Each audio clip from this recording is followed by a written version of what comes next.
आइए इस वीडियो में हम शुरू करते हैं प्रश्नावली 3.2। पहला प्रश्न है, मान लीजिए ए का मान दिया है, एक मैट्रिक्स है 2/2 का 2 4 3 2, बी भी 2/2 का है 1 3 -2 5, सी है -2 5 3 0 3 4। तो हम निम्नलिखित ज्ञात कीजिए। ये इनमें से मैं आपको ये क्वेश्चन करवा देता हूँ और ये 2 क्वेश्चन कर लेते हैं ताकि सारे के सारे क्वेश्चन हो जाएंगे। तो दिया है ए बराबर है 2 4 3 2 और बी बराबर है 1 3 -2 5 और सी बराबर है -2 5 3 4। अब जो थर्ड नंबर का क्वेश्चन है उसमें ए और सी का यूज़ हो रहा है। तो ए में 3 का गुणा है 3a, यानी 3 लिख करके 2 4 3 2 लिखेंगे, माइनस सी मीन्स -2 5 3 और 4। तो 3 का अंदर गुणा करेंगे तो हर एलिमेंट में गुणा होता है, कभी भी गुणा होता है तो 3 दूनी 6 3 चौक 12 3 3 9 3 दूनी 6 हो जाएगा, -2 5 3 4 और इसका आंसर हमको मिलेगा 6। देखिए पहले एलिमेंट में से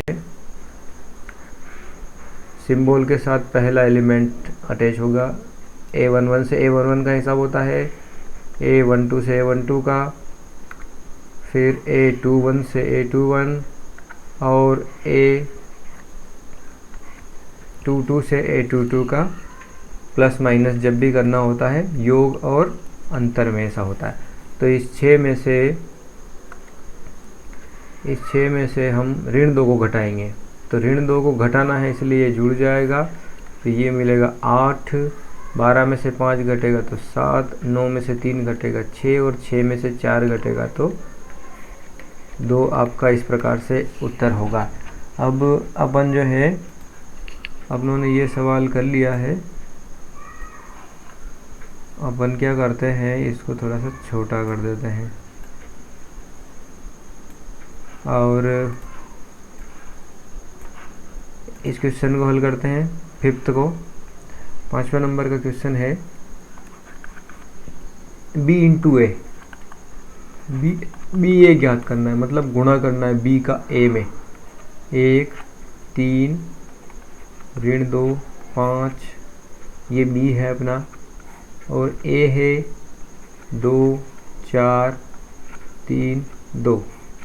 तो गुणा होता है उस स्थिति में, ध्यान से देखिएगा, गुणा हम रो बाय कॉलम करते हैं और एक एक एलिमेंट का एक एलिमेंट में करते हैं। जब पहली रो का पहले कॉलम में गुणा होगा तो पहला हमको एलिमेंट मिलेगा, फिर दूसरी रो का दूसरे कॉलम में होगा तो दूसरे रो का पहला कॉलम मिलेगा।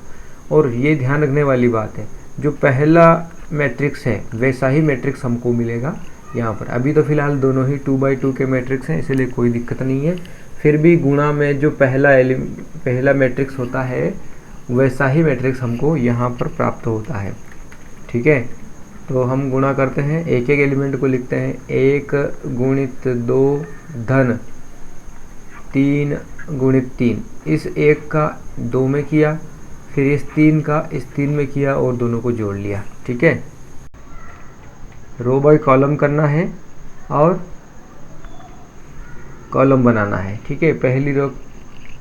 अब हम दूसरी रो का करेंगे पहले ही कॉलम में। तो ऋण 2 का होगा 2 में और 5 का होगा 3 में और जुड़ जाएगा। इसी प्रकार हम पहली रो का दूसरे कॉलम में गुणा करेंगे और दूसरी रो का दूसरे कॉलम में गुणा करेंगे और हमको मिलेगा यहाँ पर इस प्रकार से। थोड़ा सा आप वीडियो को स्लो करके भी देख सकते हैं। तो अब इसको सिंप्लीफाई करना है। 2 एकम 2 और 3 तिया 9, 9 और 2 हो जाएगा हमारा 11, 4 एकम 4 और 6 हो जाएगा ये 10, 5 2 दूनी 4 माइनस का 4 रहेगा और 15 प्लस का, माइनस का 4 और 15 प्लस का रहेगा। तो यहाँ पर हमको मिलेगा 11, 4 दूनी 8 ऋण का और 5 दूनी 10 प्लस का, तो 10 में से 8 घट जाएगा तो ये हमको मिलेगा उत्तर। इसी प्रकार अन्य जो पहला, दूसरा और चौथा सवाल है इनको हल करेंगे। आइए दूसरे सवाल को हल करें। दूसरे सवाल में भी हम आपको एक सवाल या दो सवाल सिखा देते हैं, फिर आप हल कीजिएगा। दूसरा सवाल लेते हैं पहले हम। दूसरा सवाल है A square plus B square, B square plus C square, A square plus C square, A square plus B square. और इसको हमको क्या करना है, जोड़ना है। किस में जोड़ना है, 2ab 2bc ऋण 2ac और ऋण 2ab, इनमें जोड़ना है। तो इनको जोड़ेंगे तो हमको क्या मिलेगा, ध्यान से समझिएगा। पहला element A square plus B square किस में जुड़ेगा, 2ab। फिर second B square plus C square किस में जुड़ेगा, 2bc में। और A square plus C square को हम जोड़ देंगे -2ac and A square plus B square -2ab। अब इनको ध्यान से देखोगे तो आपको एक formula A square plus B square और ए प्लस बी का होल स्क्वायर, और यहाँ पर है बी प्लस सी का होल स्क्वायर, और यहाँ है ए माइनस सी का होल स्क्वायर, और यहाँ है ए माइनस बी का होल स्क्वायर। इस प्रकार से आंसर आपको मिल जाएगा। अब हम इस चौथे प्रश्न को देखते हैं। चौथे प्रश्न में क्या हो रहा है कि कॉस स्क्वायर एक्स और साइन स्क्वायर एक्स जुड़ेगा, cos square x plus sine square x. फिर साइन स्क्वायर एक्स और कॉस स्क्वायर एक्स जुड़ेगा, sine square x plus cos square x. और फिर sine square x plus cos square x, और फिर cos square x plus sine square x जुड़ेगा। तो ये sine square theta plus cos square theta equal to 1 होता है, इसलिए 1 1 1 और 1 हो जाएगा। और इसको हम कहते हैं एक आइडेंटिटी मैट्रिक्स। तो ये हमारा फोर्थ क्वेश्चन भी सॉल्व हो जाएगा। इसी प्रकार से आप पहला और तीसरा सवाल हल करेंगे। तीसरा प्रश्न है निर्देशित गुणनफल परिकलित कीजिए। इन मैट्रिसेस का गुणनफल ज्ञात करना है। तो इसमें से हम कोई दो सवाल करेंगे, और जो वर्ग आयु हैं वो पहला, तीसरा और चौथा ये आप करेंगे, जैसा मैंने पहले अभी थोड़ी देर पहले सिखाया था पिछले क्वेश्चन में। इससे पहले ये भी दोनों वर्ग आयु है, ये दोनों भी वर्ग आयु है, और ये दोनों भी वर्ग आयु है। इनका गुणनफल आप कीजिए। आपको एक तो ये सेकंड नंबर वाला सिखा देते हैं, और एक ये फोर्थ नंबर वाला क्वेश्चन हम सिखा देते हैं। तो सेकंड क्वेश्चन की बात करें, सेकंड क्वेश्चन में एक कॉलम मैट्रिक्स है 1 2 3, और एक रो मैट्रिक्स है 2 3 4। तो देखिए कभी भी गुणा जब होता है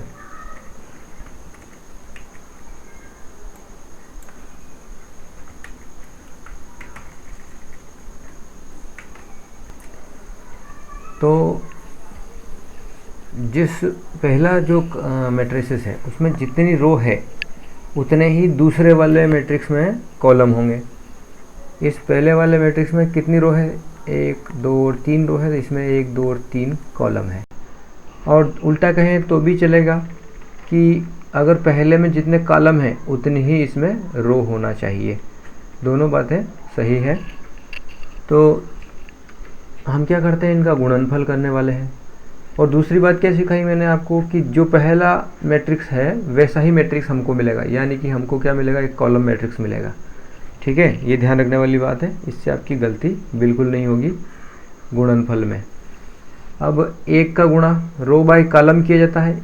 इस पहली रो का पहले कॉलम में गुणा करना है, 1 गुणित 2 हो गया। अब और भी एलिमेंट होते रो में तो होता गुणा, पर रो में नहीं है और कॉलम में भी नहीं है, इसलिए कोई दिक्कत नहीं है। अब दूसरी रो का हम करेंगे दूसरे कॉलम में।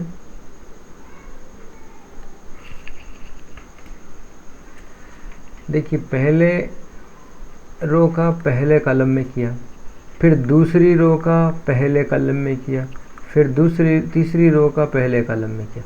इसी प्रकार से माफ़ कीजिएगा, इसमें जितनी रो पहले मैट्रिक्स में है उतनी ही रो बनेगी गुणनफल में, और जितने कॉलम दूसरे में हैं उतने ही कॉलम गुणनफल के मैट्रिक्स में बनेंगे। थोड़ा सा सुधार करें तो फिर हम 1 का गुणा 3 में करेंगे, पहली रो का दूसरे कॉलम में, दूसरी रो का दूसरे कॉलम में, तीसरी रो का तीसरे कॉलम में, और इसी प्रकार से पहली रो का तीसरे कॉलम में और दूसरी रो का तीसरे कॉलम में और तीसरी रो का तीसरे कॉलम में गुणा होगा। तो इसमें कितनी रो है? 3 रो है, और इसमें कितने कॉलम है? 3 कॉलम है। तो 3/3 का मैट्रिक्स ये हमको मिलेगा। थोड़ा सा संशोधन कर लें, 2 एकम 2, 2 दूनी 4, 2 तिया 6, 3 एकम 3, 3 दूनी 6, 3 तिया 9, 4 एकम 4, 4 दूनी 8, 4 तिया 12। ये हमारा आंसर होगा। अब ये जो क्वेश्चन नंबर 4 है इसको देखते हैं।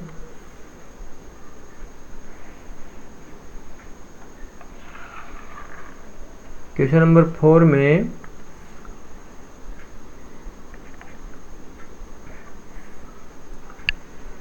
जितनी रो पहले मैट्रिक्स में है उतनी ही रो बनेगी, और जितने कॉलम दूसरे मैट्रिक्स में उतने ही कॉलम बनेंगे। ठीक है, तो पहली रो का मतलब 3 का 2 में प्लस ऋण 1 का 1 में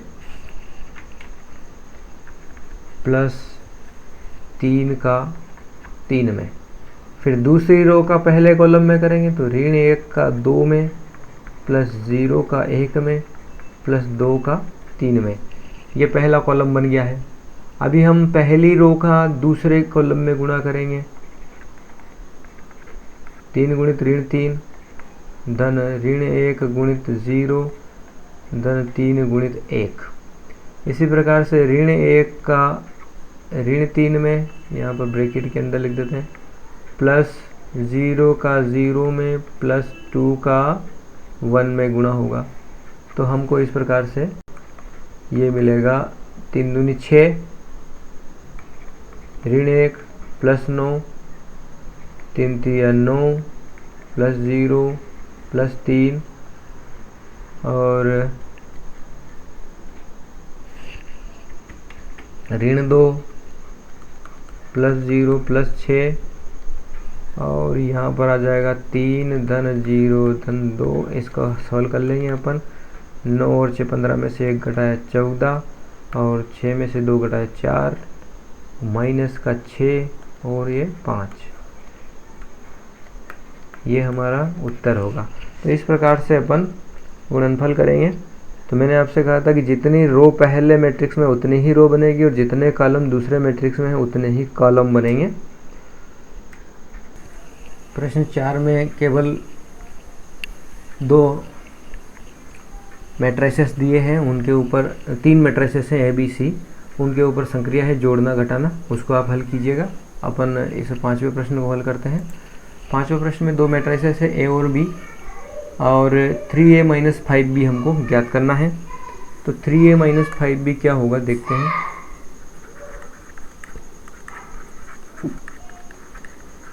थ्री ए माइनस 5B, 3A यानी कि 2/3, 1, 5/3, 1/3, 2/3, 4/3, 7/3, 2/3। फिर माइनस 5 इंटू B है हमारा 2/5, 3/5, 1, 1/5, 2/5, 4/5, 7/5, 6/5 एंड 2/5। ये 1 है यहाँ पर तीसरे वाले कॉलम में। अभी इसको हम थोड़ा सा सिंप्लीफाई करने वाले हैं। गुणा करेंगे तो क्या मिलेगा देखिएगा ध्यान से। हम 3 का जब अंदर गुणा करेंगे तो 3 से 3 कट जाएगा, मिलेगा 2, 3 एकम 3, 3 से 3 कटेगा 5, 3 से 3 कटेगा 1, 3 से 3 कटेगा 2, 3 से 3 कटेगा 4, 3 से 3 कटेगा 7, 3 दूनी 6 हो जाएगा, और 3 से 3 कटेगा तो मिलेगा 2।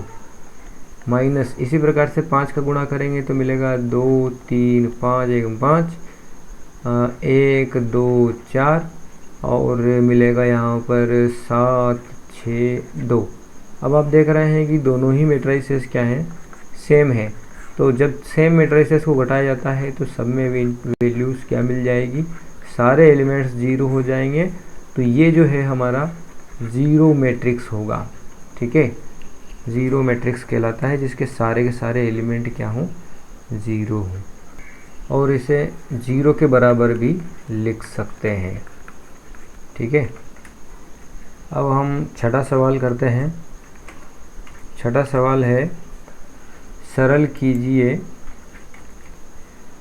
और उसमें दिया है cos theta into cos theta sine theta minus sine theta cos theta plus sine theta, and matrices में है sign theta minus cos theta sine theta, ठीक है।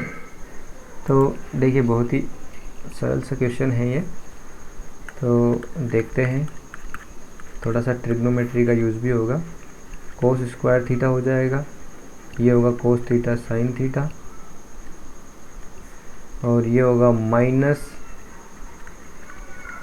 cos थीटा साइन थीटा, और ये हो जाएगा cos स्क्वायर थीटा अंदर गुणा करने पर, प्लस ये होगा साइन स्क्वायर थीटा, और ये होगा minus sine theta cos theta, और यहाँ पर साइन थीटा cos थीटा, और ये हो जाएगा साइन स्क्वायर थीटा।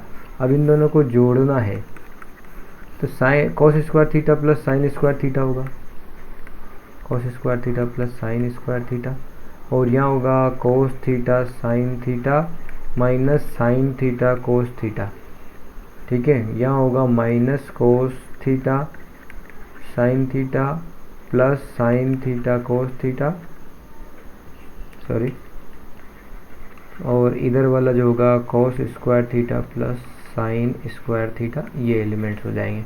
अब इसको अगर आप ध्यान से देखते हो तो cos square theta plus sine square theta होता है 1, और cos थीटा साइन थीटा, और ये भी cos थीटा साइन थीटा ही है, तो इनको घटाएंगे तो 0। यहाँ पर cos साइन माइनस का है और cos साइन प्लस का है, तो ये भी 0, और ये cos square plus sine square 1। इसमें क्या हो रहा है कि ये जो इसके एलिमेंट है डायगोनल विकर्ण के सारे अवयव क्या हैं, एक के बराबर, तो आइडेंटिटी मैट्रिक्स हो गया है, इकाई मैट्रिक्स हो गया है ये, नहीं, हाँ, तो इसको क्या लिखते हैं अपन, आई से रिप्रेजेंट करते हैं, ठीक है। तो ये हमारा आंसर हो गया है। अब हम हल कर रहे हैं सातवें प्रश्न को। सातवां प्रश्न है x तथा y ज्ञात कीजिए। इसमें दो क्वेश्चन है, हम दूसरा क्वेश्चन ले रहे हैं, और पहले वाले में आप दोनों को जोड़ लीजिएगा, घटा लीजिएगा, दो समीकरण बना करके, तो दोनों ही आसानी से हल हो जाएंगे, और इसमें भी आपको पता चल जाएगा कि किस प्रकार से हम इसको हल करने वाले हैं। तो 2x प्लस 3y बराबर दिया है, 2x प्लस 3y बराबर दिया है 2 3 4 0, और इसको मैं देता हूँ इक्वेशन 1, और दूसरा दिया है 3x प्लस 2y बराबर 2 माइनस 2 माइनस 1 और 5, इसको मैं देता हूँ समीकरण 2। अब चूँकि ये अगर ये पीछे मैट्रिक्स नहीं होता, यहाँ कोई संख्या होती तो ये आपको युगपत समीकरण दिखते, जिनको हम क्या करते हैं, गुणांक बराबर बना करके हल कर लेते हैं। तो हम क्या करें, समीकरण 1 में 3 का और समीकरण 2 में 2 का गुणा करके हल कर लेते हैं। तो ये 3 का गुणा जब हम समीकरण 1 में करेंगे तो 3 दूनी 6x, 3 3 9y हो जाएगा। और मैं कह रहा हूँ कि दोनों के गुणांक बराबर करने के बाद चिन्ह इनके क्या आएंगे, समान चिन्ह आएंगे, तो हम इनको घटा भी लेंगे।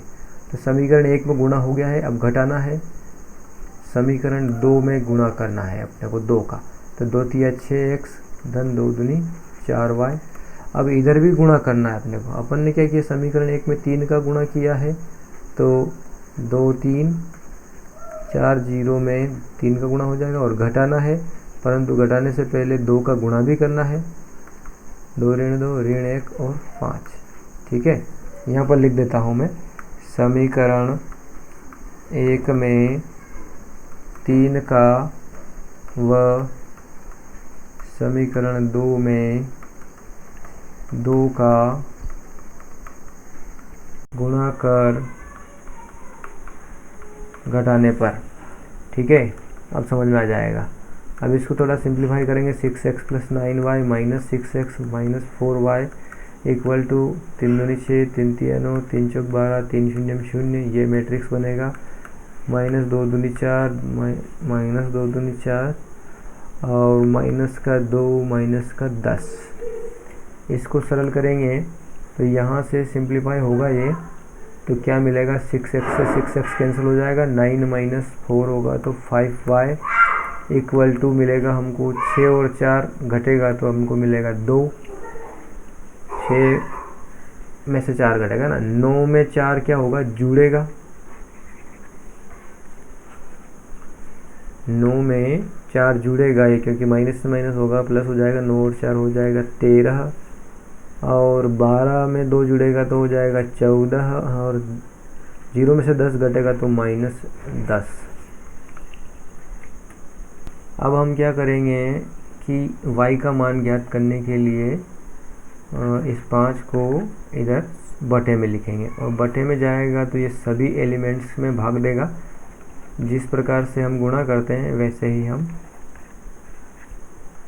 भाग भी देंगे, तो 5 का भाग 10 में 2 बार चला जाएगा, तो ये हमको मिलेगा y का वैल्यू। अब y का वैल्यू मिल गया है तो एक उत्तर हमारा कंप्लीट हो गया है। अब हमको x का वैल्यू और निकालना है, तो हम इसको इसी मेथड से चाहे तो गुणा करके हल करो, चाहे इक्वेशन 1 में इस y का वैल्यू भर दो और सोल्व कर लो। तो हम क्या करते हैं, इसी मेथड से हल कर लेते हैं।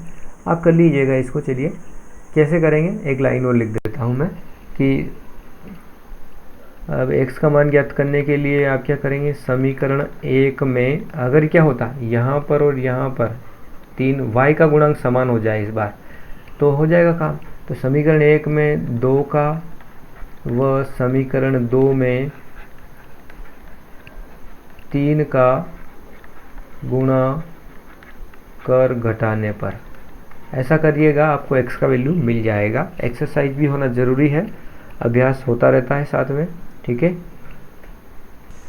ध्यान दीजिएगा, प्रश्न क्रमांक 8 से 13 तक भी इन्हीं जोड़ने और घटाने की संक्रियाओं पर आधारित है, इसलिए आप स्वयं अभ्यास कीजिए। यदि नहीं आता है तो आप कमेंट बॉक्स में लिखिए, उसके लिए भी आपको समाधान उपलब्ध करवा दिया जाएगा। आप इन वीडियो को, सवालों के हल को वीडियो रोक कर भी लिख सकते हैं और इनका सॉल्यूशन आपको डिस्क्रिप्शन बॉक्स में मिल जाएगा। आइए 14वें प्रश्न को हल करते हैं। प्रश्न नंबर 14 है, दर्शाइए कि ये दो मैट्रिसेस का गुणा बराबर नहीं है इन दोनों मैट्रिसेस के गुणनफल के, ठीक है।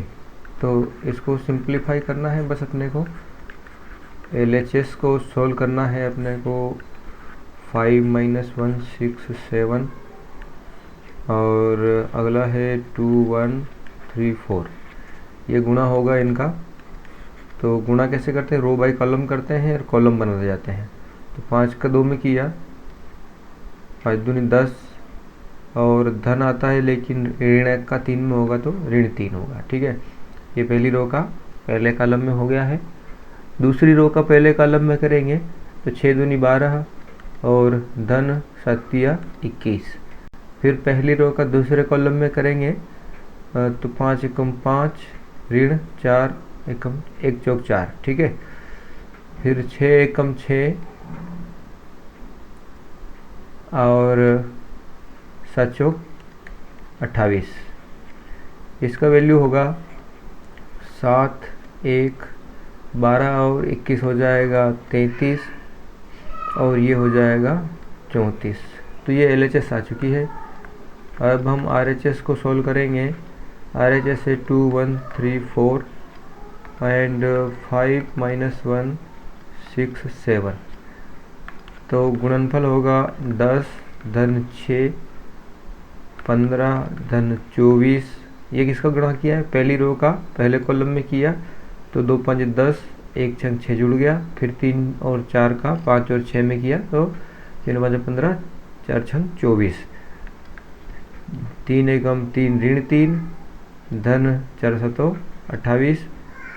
सॉरी, ये पहली रो का होगा, इसमें ये दूसरी रो का कर दिया मैंने। तो 2 एकम 2 ऋण का धन 1 7 7 ऋण 3 एकम 3 और 4 7 28 यहाँ पर आएगा दूसरी रो का दूसरे कॉलम में करने पर। ठीक है, तो इसको सिंप्लीफाई कर लेते हैं। 10 और 6 16, ये 5 और ये हो जाएगा 39 और ये हो जाएगा 25। तो चूँकि LHS बराबर नहीं है RHS के, देयरफॉर लिख लेते हैं, इसलिए चूँकि की बजाय।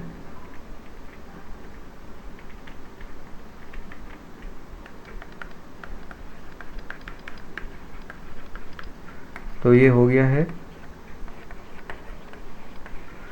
सिद्ध हो गया है, हेंस प्रूव्ड लिख देते हैं। ठीक है, 14वें का दूसरा सवाल आप करेंगे। अब हम हल करते हैं 15वां सवाल। सवाल नंबर 15 है,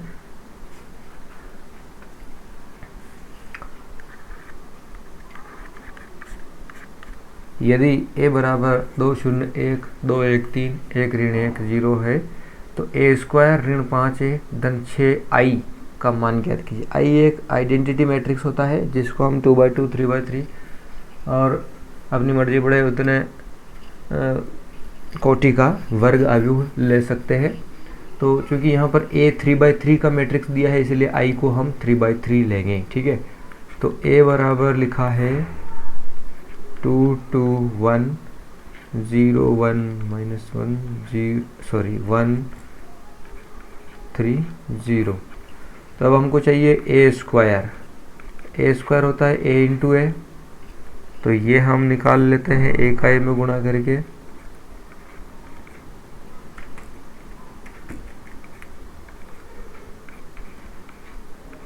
ये हो गया a एक बार और a,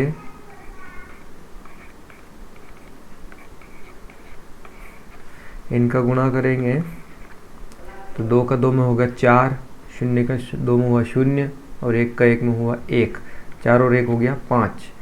दूसरी रो का पहले कॉलम में करेंगे, 2 का 2 में किया 4, 2 का 1 का 2 में किया 1 का 2 में किया तो 2, 4 और 2 हो गया 6, 3 का 1 में किया 3, 6 और 3 हो गया 9। फिर 1 का 2 में किया 2, ऋण 2 का 1 का ऋण 1 का 2 में किया ऋण 2, 2 और ऋण 2 हो गया 0 और 0 का 1 में किया तो ये हो गया 0। अभी हम पहली रो का दूसरे कॉलम में करेंगे तो 2 0 में 0, 0 एकम 0 और 1 ऋण 1 का हिसाब होगा तो ऋण 1 होगा। अभी आगे दूसरी रो का दूसरे कॉलम में 2 0 में 0, 1 एकम 1 और 3 ऋण 1 का होगा तो ऋण 3, यानी कि हमको मिलेगा -2। फिर तीसरी रो का दूसरा कॉलम में करेंगे 1 0 में 0, ऋण 1 का एकम 1 और 0 ऋण का गुणा होगा तो 0, यानी कि हमको मिला ऋण 1। फिर आगे हल करेंगे 2 एकम 2, 3 0 में 0 और 1 0 में 0 तो 2 मिला। फिर 2 एकम 2, 1 एकम 1, 2 और 1 3, 3 0 में 2 एकम 2 और 1 3, 2 और 3 हो गया 5 और 3 0 में 0 हो जाएगा। 1 एकम 1, ऋण 1 का 3 में किया तो ऋण 3 और 0 का 0 में किया 0, यानी कि 1 और ऋण 3 हो गया ऋण 2। अब इसको हम क्या करने वाले हैं, इस वैल्यू को हम भर देंगे हमारा जो पूछा गया मैटर है उसमें।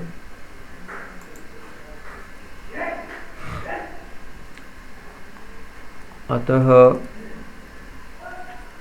a square minus 5a plus 6i बराबर a स्क्वायर की वैल्यू है 5 9 0 -1 -2 -1 2 5 -2 -5 इंटू a यानी कि फिर से 2 2 1 0 1 -1 1 3 0 प्लस 6i का मतलब होता है आइडेंटिटी मैट्रिक्स, जिसको हमको किसी भी कोटि का वर्ग अवयव लेना है। चूँकि a यहाँ पर 3/3 का है इसलिए i को भी हमने 3/3 में लिया है। देखिए अब आगे हल कर लेते हैं इसको थोड़ा सा। 5 9 0 -1 -2 -1 2 5 -2 -5 का अंदर गुणा कर देते हैं, 5 दूनी 10, 5 दूनी 10, 5 एकम 5, 5 शून्य 0, 5 एकम 5, -5, 5 एकम 5, 5 तिया 15 और 5 शून्य 0। और इसका हिसाब होगा आइडेंटिटी के, सॉरी यहाँ पर, हाँ यहाँ पर प्लस है 6, तो 6i तो 6 एकम 6, 0 0 0, 6 एकम 6, 0 0 0, 6 एकम 6। बस इसको सीधे ही हम जो है 5 में से 10 को घटाएंगे, माइनस, एक काम करते हैं पहले प्लस वालों को जोड़ लेते हैं फिर इस माइनस को घटा लेंगे।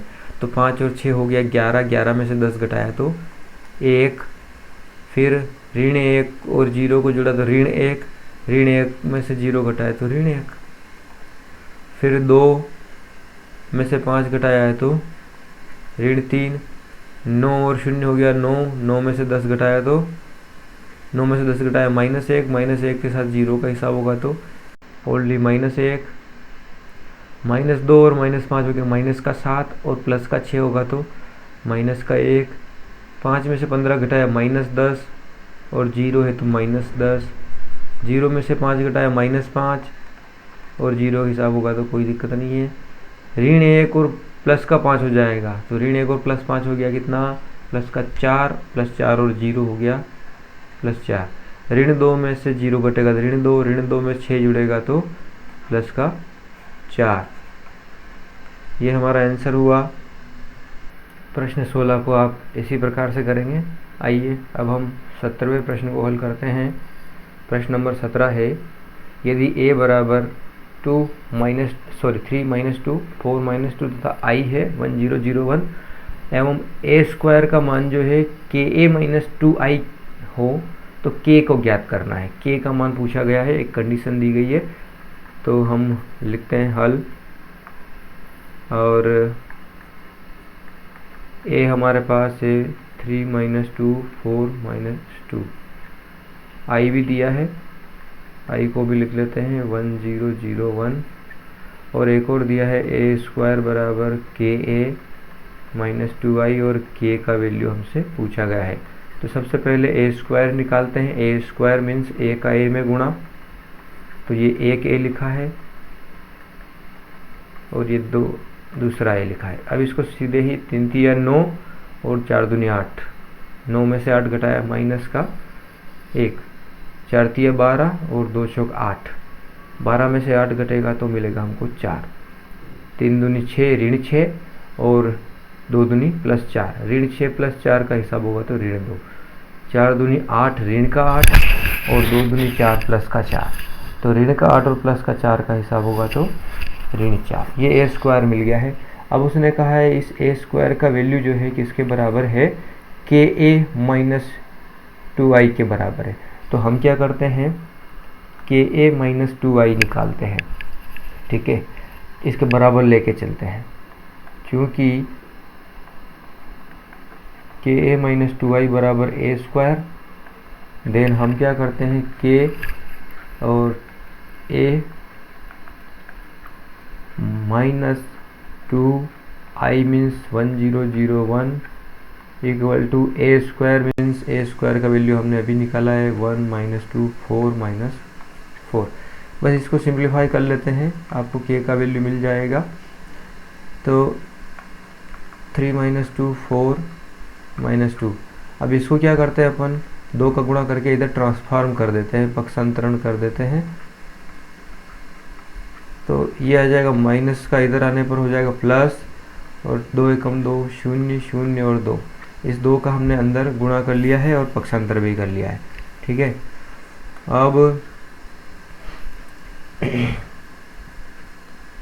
अब जो है इसका भी अंदर गुणा कर लेते हैं, चाहे तो 3k - 2k 4k - 2k। चलिए इधर भी हिसाब कर लेते हैं। 1 और 2 को जोड़ा तो 3, ऋण 2 और 0 को जोड़ा ऋण 2, 4 और 0 को जोड़ा 4, ऋण 4 और ऋण 2 को धन 2 को जोड़ा तो ऋण का 2। अब तुलना करने पर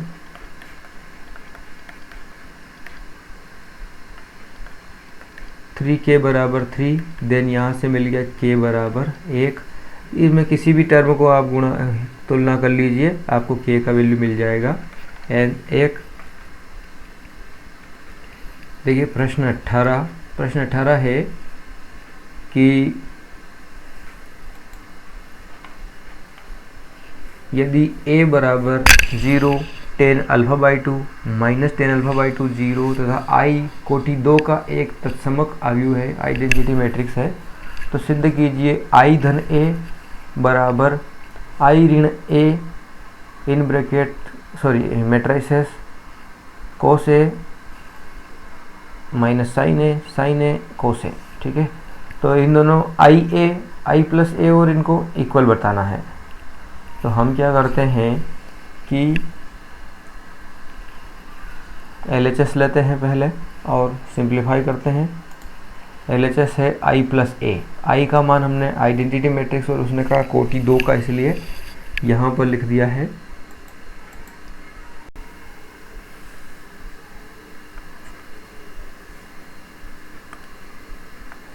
1001 और प्लस a अर्थात 0 माइनस 10 अल्फा बाई 2 और 0 ये a लिख दिया है। इन दोनों को जोड़ा तो आइडेंटिटी मैट्रिक्स होने के कारण 1 और 0 जुड़ने पर 1 मिला, 0 माइनस 10 अल्फा को जोड़ा तो ये आया, और 0 10 अल्फा बाई 2 को जोड़ा ये आया, और 1 और 0 को जोड़ा तो 1 मिला। तो ये हमारा हो गया है LHS कंप्लीट, ये LHS कंप्लीट हो गया। RHS है i माइनस a और मैट्रिसेस का गुणा है cos alpha minus sine alpha cos alpha. तो i माइनस a को पहले सॉल्व कर लेंगे, जैसे i प्लस a ज्ञात किया LHS में, वैसे ही i यानी कि 1 0 0 1 ये आइडेंटिटी मैट्रिक्स है 2 बाई 2 का, और a लिखा है हमने ये 0 माइनस 10 अल्फ़ा अपॉन 2 और 10 अल्फ़ा बाई 2 और 0, फिर इसमें गुणा है, यहाँ पर इसमें ये दिया हुआ है कि cos alpha minus sine alpha cos alpha. तो पहले i माइनस a को सिंप्लीफाई कर लिया गया है। यहाँ पर i माइनस a, 1 में से 0 घटाए तो 1, और 0 में से माइनस 10 अल्फ़ा घटाए तो प्लस का हो जाएगा ये 10 अल्फ़ा बाई 2, और 0 में से 10 अल्फ़ा बाई 2 घटाया तो माइनस का 10 अल्फ़ा बाई 2, और 1 में से 0 घटाया तो 1। ठीक है, इस प्रकार से चारों एलिमेंट्स आ गए। अब आगे ये गुणा में भी लिखा है cos alpha minus sine alpha cos alpha, ये दूसरा मैट्रिक्स। अब इन दोनों मैट्रिसेस का गुणा करना है हमको, तो एक का कोस अल्फ़ा में किया कोस अल्फ़ा, और 10 अल्फ़ा बाई 2 का साइन अल्फ़ा में किया तो 10 अल्फ़ा बाई 2 साइन अल्फ़ा, ये जुड़ गया। पहली रो का पहले कॉलम में गुणा हो चुका है, अब दूसरी रो का पहले कॉलम में गुणा करेंगे, तो minus 10 alpha by 2 cos alpha, इसका गुणा इसमें करने पर, और एक का गुणा साइन अल्फ़ा में किया तो प्लस साइन अल्फ़ा। ठीक है, इसी प्रकार से आगे भी गुणा करेंगे, एक का माइनस साइन अल्फ़ा में किया माइनस साइन अल्फ़ा, और 10 अल्फ़ा बाई 2 का कोस अल्फ़ा में किया तो 10 alpha by 2 cos alpha plus कर दिया, और दूसरी रो का दूसरे कॉलम में करेंगे तो माइनस का माइनस में होने पर प्लस हो जाएगा, और 10 अल्फ़ा बाई 2 का साइन अल्फ़ा में होगा तो 10 अल्फ़ा बाई 2 साइन अल्फ़ा, और 1 का किया कोस अल्फ़ा में तो कोस अल्फ़ा ऐड हो जाएगा।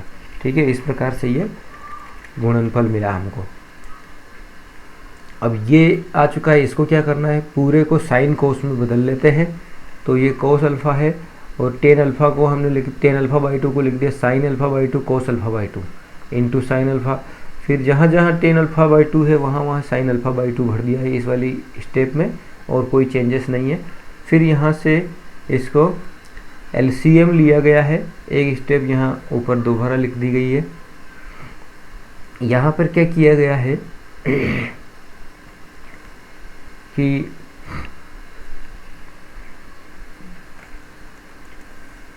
ये वही स्टेप है जो ये है, इसलिए यहाँ से आगे बढ़ते हैं। इस वाले स्टेप में केवल और केवल 10 अल्फ़ा बाई 2 को sine alpha by 2 cos alpha by 2 सभी जगह यहाँ और यहाँ पर चेंज किया गया है।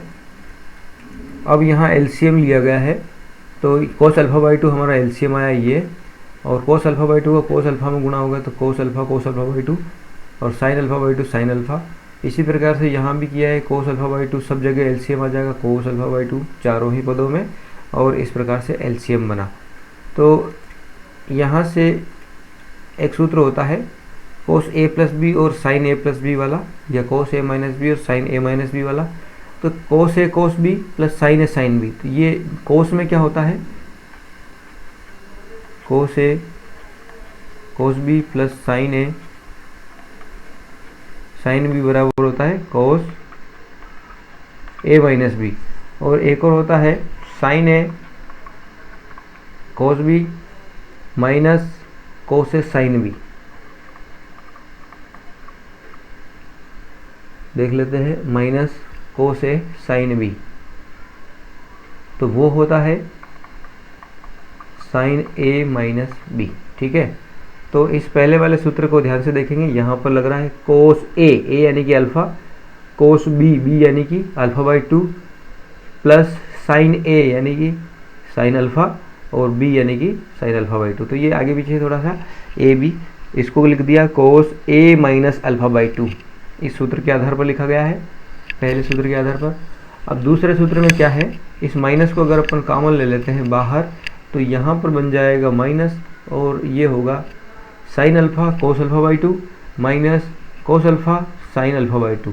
तो साइन ए कोस बी माइनस कोस ए साइन बी, कोस ए साइन बी, तो ये हो जाएगा साइन ए माइनस बी, ए की जगह अल्फ़ा, बी की जगह अल्फ़ा बाई टू। इसी प्रकार से चारों ही टर्म में हम क्या कर देते हैं, इस फार्मूले को लगा करके सिंप्लीफाई कर लिया हमने। ये cos alpha minus alpha by two upon cos alpha by to, minus sine alpha minus alpha by two upon cos alpha by to, and sine alpha minus alpha by two upon cos alpha by to, cos alpha minus alpha by two upon cos alpha by to. तो इसको simplify करने से क्या मिलेगा, यहाँ पर देखिए, इसको थोड़ा सा मैं एक स्टेप और यहाँ पर बढ़ा देता हूँ। देखिए थोड़ा सा यहाँ क्लियर हो जाएगा ये स्टेप जो आपको दिख रही है। ये वाली स्टेप के बाद एक स्टेप और लिख देते हैं।